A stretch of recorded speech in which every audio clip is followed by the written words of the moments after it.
Artinya orang kalau mau datang ke Labuan Bajo, mau masuk hotel bintang 5 ada. Bintang 3 ada, homestay yang 100 ribuan juga ada. Jadi semua orang bisa diterima di Labuan Bajo dengan segala keindahannya. Dan ini semua gitu ya. Ini semua adalah hasil atau aduh sedih ya. Adalah kerja keras yang luar biasa selama bertahun-tahun.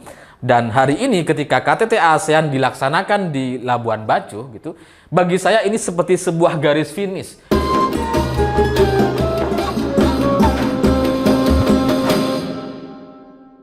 Selamat malam semuanya. Di tengah hiruk-pikuk soal politik jelang tahun 2024, di tengah banyaknya pemberitaan terkait pertemuan antar partai atau pertemuan antar ketua umum partai untuk membahas koalisi atau komposisi capres-cawapres di Pilpres mendatang gitu ya. Di tengah banyaknya persiapan jelang pemilu tahun 2024 dengan segala komentar-komentar pengamat dan hasil-hasil survei, di tengah-tengah itu semua, Presiden Jokowi ternyata masih belum kehilangan panggungnya. Dan terbukti kemarin ketika Pak Jokowi datang ke Lampung dengan segala ceritanya yang membawa mobil kepresidenan yang sampai error atau sempat tersangkut gitu ya. Itu ternyata mampu menarik perhatian kita semua. Sehingga kita hari itu nampaknya jadi tidak tertarik sama sekali dengan siapapun capres-cawapres 2024. Karena kita maunya gitu ya, Pak Jokowi lagi. Karena masyarakat nampaknya masih sangat antusias, masih sangat berharap bergantung kepada seorang Jokowi gitu. Karena ketika Pak Jokowi datang ke Lampung, kita bisa ngelihat gitu. Ini bukan suasana ketika setahun jelang Pilpres nampaknya gitu. Karena masyarakat masih sangat-sangat antusias untuk menyambut kehadiran Pak Jokowi yang membawa anggaran 800 miliar rupiah untuk pembangunan jalan raya yang rusak di Lampung gitu ya.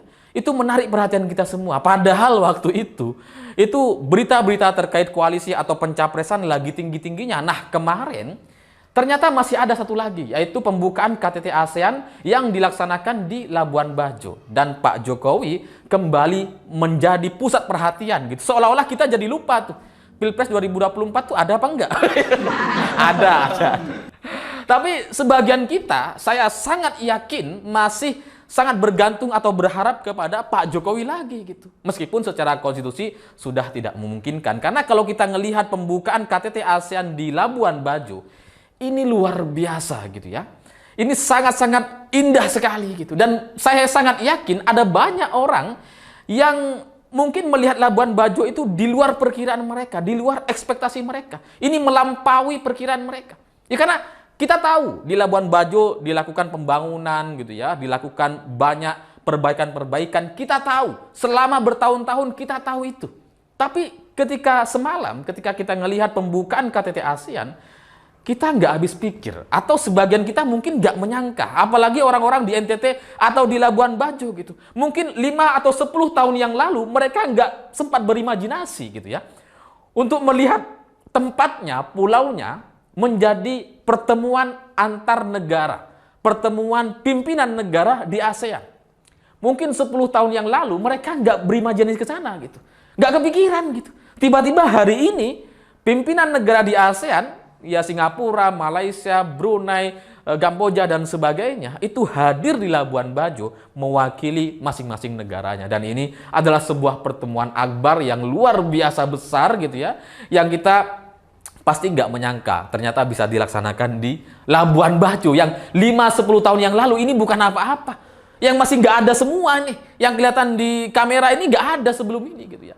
Dan tapi semua ini gitu, semua keindahan ini meskipun dibalut dan disempurnakan oleh seorang Wisnu Tama yang sangat ahli sekali dan sangat terbukti bisa melaksanakan event-event besar seperti Asian Games atau G20 dan sekarang KTT ASEAN, kita akui itu bagian dari keahlian seorang Wisnu Tama dengan segala lighting dan persiapan dan desain-desainnya gitu ya, dengan panggung-panggungnya, dengan performernya. Itu memang keahlian seorang Wisnu Tama. Tapi di balik itu semua, sebelum para pimpinan negara di ASEAN hadir di Labuan Bajo, ini adalah pekerjaan panjang yang sangat-sangat luar biasa. Adalah sebuah pekerjaan yang tidak henti-hentinya selama bertahun-tahun, yang terus-menerus dilakukan gitu. Karena kalau kita ingat tahun 2015, ketika Presiden Jokowi pertama kali datang ke Labuan Bajo, ketika baru selesai dilantik sebagai presiden setahun sebelumnya atau beberapa bulan sebelumnya gitu ya. kita bisa melihat bahwa pemandangan di Labuan Bajo tidak seperti ini. Karena ini semua nggak ada nih, yang ada di media ini nggak ada. Gitu. Lalu setelah itu Presiden Jokowi menyadari bahwa potensi Labuan Bajo ini luar biasa sekali, gitu, sehingga kemudian beliau melakukan rapat-rapat dan pertemuan-pertemuan untuk melakukan pembangunan di Labuan Bajo untuk bisa menerima semua wisatawan yang ingin datang ke sana dengan segala fasilitasnya. Sampai kemudian Labuan Bajo ditetapkan sebagai salah satu dari 10 destinasi unggulan. Sehingga pemerintah pusat punya perhatian lebih untuk membangun di Labuan Bajo. Sehingga dilakukan banyak sekali pembangunan gitu ya. Termasuk salah satunya adalah pengembangan pelabuhan terpadu. Di mana pelabuhan kontainer itu kemudian dipindahkan 15 km dari pelabuhan asalnya atau pelabuhan yang awalnya. Karena dulunya Labuan Bajo itu cuma punya satu pelabuhan. Jadi semua nyampur di sana. Ada pelabuhan kontainer, pelabuhan nelayan, mau wisata juga di situ. Jadi orang kadang-kadang ya bingung gitu. Kita mau naik kapal yang mana? Karena semua campur aduk di situ. Sampai kemudian Presiden melihat bahwa ini harus dipindahkan, ini harus dialihkan gitu, harus dibangun pelabuhan khusus untuk bisnis atau kontainer, sehingga pelabuhan yang lama hanya difokuskan untuk pelabuhan wisata, sehingga hanya menerima kapal-kapal seperti kapal yacht atau pinisi atau cruise, sehingga ya menjadi cantik sekali pelabuhan ini gitu ya. Dan di luar itu jalan-jalan yang ada di Labuan Bajo juga sudah dilebarkan. Sebelumnya itu kalau kita ngelihat jalan-jalan raya di Labuan Bajo, itu banyak yang nggak sesuai standar gitu ya. Memang tidak separah di Lampung sih, tapi beberapa jalannya itu nggak bisa untuk salip-salipan gitu. Jadi ya kadang ada beberapa titik yang kalau kita mau berhadapan-hadapan atau bersalip-salipan dengan mobil gitu ya, itu kan dua arah gitu ya. Itu beberapa titik salah satu harus minggir atau menepi. Nah sekarang itu kemudian dijadikan semua jalan-jalan raya itu diperlebar sehingga tidak ada masalah-masalah seperti ini lagi. Sehingga hari ini gitu ya, Labuan Bajo bisa menerima wisatawan dengan sangat-sangat nyaman dengan segala fasilitasnya. Terlebih bandara juga kemudian dilakukan pengembangan yang sangat-sangat luar biasa. Dulu kalau kita mau ke Labuan Bajo, kita harus transit di Kupang. Kalau tahun 2011, 2012 kita ke Labuan Bajo, kita masih harus transit di Kupang. Sebelum akhirnya kemudian ke Labuan Bajo gitu. Sehingga kalau orang-orang mau datang ke Labuan Bajo itu udah capek duluan gitu. Udah males duluan. Karena soal ongkos dan harinya itu jauh lebih besar dibandingkan yang sekarang gitu. Karena udah capek tuh, udah mikirin transit dulu gitu ya. Belum soal urusan anggaran dan sebagainya. Nah, kemarin sejak tahun 2019 itu kemudian dilakukan perlebaran. Ya sebelumnya juga sudah dilakukan pengembangan sampai akhirnya tahun 2022 terminal bandara di Labuan Bajo ini sudah bisa menerima pesawat-pesawat besar, sehingga hari ini kalau kita mau datang ke Labuan Bajo tidak perlu transit lagi ke Kupang, sehingga kalau dari Jakarta, Surabaya itu sudah ada yang langsung ke Labuan Bajo. Jadi benar-benar dari Surabaya langsung ke Labuan Bajo gitu. Sama seperti sekarang kita datang ke Lombok. Dari Surabaya bisa langsung ke Lombok, nggak perlu lagi ke Bali dan kemudian nyebrang gitu. Nggak seperti sebelum-sebelumnya. Jadi ini adalah sebuah kerja-kerja besar yang sangat-sangat luar biasa dan tidak ada henti-hentinya selama bertahun-tahun, sehingga kemudian menghasilkan banyak wisatawan yang datang ke Labuan Bajo. Karena kalau kita ngelihat dari perbandingan wisatawan yang datang ke Labuan Bajo itu sangat signifikan perubahannya, drastis sekali. Pada tahun 2014 ketika Pak Jokowi baru dilantik sebagai presiden, orang yang datang ke Labuan Bajo itu hanya sekitar 80.000 orang. Kemudian meningkat di tahun setelahnya 91.000 orang, kemudian tahun 2018 sudah menjadi 180.000 orang atau bertambah 100.000 orang lebih dari sebelumnya gitu ya, dan kemudian puncaknya itu mencapai tahun 2019 mencapai 221.000 orang wisatawan. Jadi ini adalah sebuah pekerjaan yang sampai sekarang itu sudah kelihatan hasilnya, meskipun tahun 2020 kan terjadi penurunan karena pandemi gitu ya, ya di mana-mana, di Bali juga turun, Labuan Bajo juga apalagi gitu ya. Tapi satu hal yang saya lihat dari seorang sosok Pak Jokowi ketika saya sempat bertemu tahun 2020-an lalu gitu ya, saya ngelihat optimisme beliau itu luar biasa. Ketika kita tidak melihat, saya sempat bilang bahwa hari ini masyarakat seperti tidak melihat seperti tidak melihat cahaya. Kita sedang berada di ruangan yang gelap dan kita tidak tahu akan mengarah kemana, atau kita nggak pernah melihat cahaya itu ada di mana, sehingga kita nggak tahu nih mau kemana. Tapi Presiden Jokowi di tengah-tengah pandemi, di tengah ekonomi yang sangat-sangat buruk waktu itu, di tengah masyarakat yang tidak boleh kemana-mana, gitu ya, itu kemudian dimanfaatkan betul oleh pemerintah untuk melakukan renovasi dan pembangunan di mana-mana. Meskipun waktu itu sempat ada arahan untuk tidak terlalu dipublikasikan, karena ini akan bisa menimbulkan gesekan atau pertentangan di tengah masyarakat. Tapi hari ini kita bisa lihat hasilnya, gitu ya. Optimisme seorang Pak Jokowi di tengah-tengah pandemi tahun 2020, 2021 di semua sektor, gitu. Nggak cuma Labuan Bajo, di Jakarta juga sama. Kalau kalian pernah datang atau menggunakan Bandara Soekarno-Hatta tahun 2020-2021, kalian akan melihat pembangunan di mana-mana, renovasi di mana-mana, besar-besaran gitu. Untuk mempersiapkan bandara ini jelang tahun 2023 atau 2024 atau setelahnya, setelah pandemi selesai. Jadi optimisme seorang Pak Jokowi itu luar biasa, dan saya melihat kalau di khusus Labuan Bajo, gitu ya, kita bisa lihat peresmian kawasan terpadu Marina Labuan Bajo atau peresmian Hotel Inaya Bay itu dilakukan di tengah-tengah pandemi 2020. Lalu kemudian pembangunan hotel megah 180 kamar yang hotel bintang 5 yang dibangun sejak tahun 2019, kemudian tahun 2021 di tengah-tengah pandemi itu diresmikan oleh Pak Jokowi.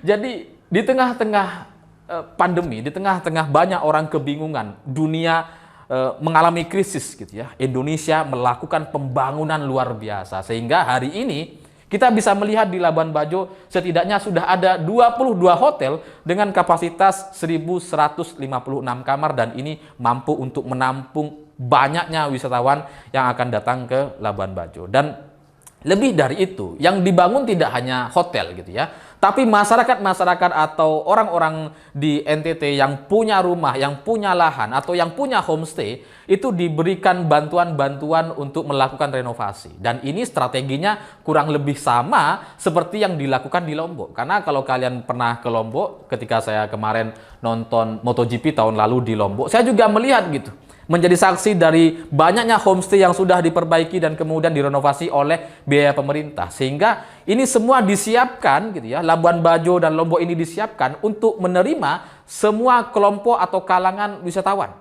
baik menengah atas atau menengah ke bawah. Artinya orang kalau mau datang ke Labuan Bajo, mau masuk hotel bintang 5 ada, bintang 3 ada, homestay yang 100 ribuan juga ada. Jadi semua orang bisa diterima di Labuan Bajo dengan segala keindahannya. Dan ini semua, gitu ya, ini semua adalah hasil atau aduh sedih ya, adalah kerja keras yang luar biasa selama bertahun-tahun. Dan hari ini ketika KTT ASEAN dilaksanakan di Labuan Bajo, gitu, bagi saya ini seperti sebuah garis finish yang menunjukkan bahwa Labuan Bajo sudah sangat siap untuk menerima siapapun, karena presiden di ASEAN saja itu bisa ke Labuan Bajo dengan segala fasilitasnya. Karena kalau sudah setingkat presiden, yang presiden Singapura, Brunei, Malaysia sudah bisa datang ke Labuan Bajo dan senang sekali melihat Labuan Bajo, apalagi masyarakat biasa. Pasti sudah sangat memadai, pasti fasilitasnya sudah sangat siap untuk menampung banyaknya wisatawan. Sehingga pimpinan negara ASEAN yang hadir di Labuan Bajo kemarin, bagi saya itu adalah sebuah saksi sejarah, gitu ya, atas pekerjaan-pekerjaan panjang selama bertahun-tahun yang akhirnya kita bisa melihat hasilnya, gitu. Karena ya kalau kita ngelihat tahun 2017, 2018 itu nggak terlalu kelihatan. 2019 mulai ada, 2020 mulailah ada pembangunan hasil-hasil pembangunan atau hotel-hotel yang menarik di sana. Tapi hari ini pimpinan negara ASEAN hadir di sana, itu adalah sebuah garis finish atau standar dari tempat wisata internasional, sehingga ke depan kalaupun misalkan tetap akan ada pembangunan atau investor asing akan masuk lagi ke Labuan Bajo, itu hanya sebagai pelengkap saja. Tapi standar utamanya sebagai destinasi internasional, Labuan Bajo sudah sangat siap untuk menerima siapapun. Dan ketika presiden-presiden negara ASEAN datang ke sana, itu akan menjadi promosi gratis untuk setiap negara kepada semua warga negaranya. Jadi presiden Malaysia, Brunei, Singapura ketika hadir di sana kan pasti warganya juga lihat, gitu ya. Oh, ini Labuan Bajo, oh keren juga Indonesia. Jadi hari ini juga melalui Menteri Luar Negeri juga sudah diumumkan bahwa bandara di Labuan Bajo itu sudah siap untuk 2 jalur, yaitu mereka sudah menyiapkan jalur untuk imigrasi, sehingga Labuan Bajo sudah menjadi bandara internasional dan siap untuk menerima wisatawan mancanegara langsung dari negara asalnya, tidak dari Jakarta ataupun Surabaya. Dan ini Lagi-lagi bagi saya adalah sebuah langkah yang sangat-sangat luar biasa dari seorang Pak Jokowi. Yang kalau kita ngelihat di Lombok ini seperti sebuah pengulangan gitu ya. Di Lombok itu kan pestanya di MotoGP, di mana para riders atau pebalap MotoGP itu mempromosikan keindahan Lombok waktu itu ketika tahun lalu mereka berlaga di sana gitu ya, di Mandalika. Nah, hari ini lewat presiden-presiden negara ASEAN, Pak Jokowi ingin menyampaikan pesan kepada semua negara-negara ASEAN dan mungkin juga negara-negara di dunia bahwa Indonesia tidak hanya Bali, tidak hanya Lombok, tapi juga ada Labuan Bajo. Dan ini luar biasa sekali gitu ya. Seandainya kita tidak perlu ganti presiden, mungkin kita akan pilih Jokowi lagi. Tapi karena konstitusi tidak memungkinkan, karena itu harus diganti oleh orang baru gitu ya. Tapi saya pikir semangatnya, partainya atau tim atau komposisinya itu harus sama. Sehingga bagi saya pilihannya dari sekian banyak nama capres gitu ya, saya akan pilih satu orang yang dilihat bisa menjadi penerus Jokowi, atau Pak Jokowi punya kepercayaan bahwa dia mampu untuk memimpin Indonesia, atau seorang presiden yang akan menjadikan Pak Jokowi sebagai penasehatnya. Sehingga ke depan untuk banyak kebijakan di Indonesia, kebijakan strategis, entah itu bisnis atau pariwisata, itu bisa berkonsultasi atau bertanya kepada Presiden Jokowi bagaimana cara melanjutkannya atau bagaimana meningkatkan apa yang sudah dilakukan. Saya pikir itu. Terima kasih sudah menonton. Begitulah kura-kura.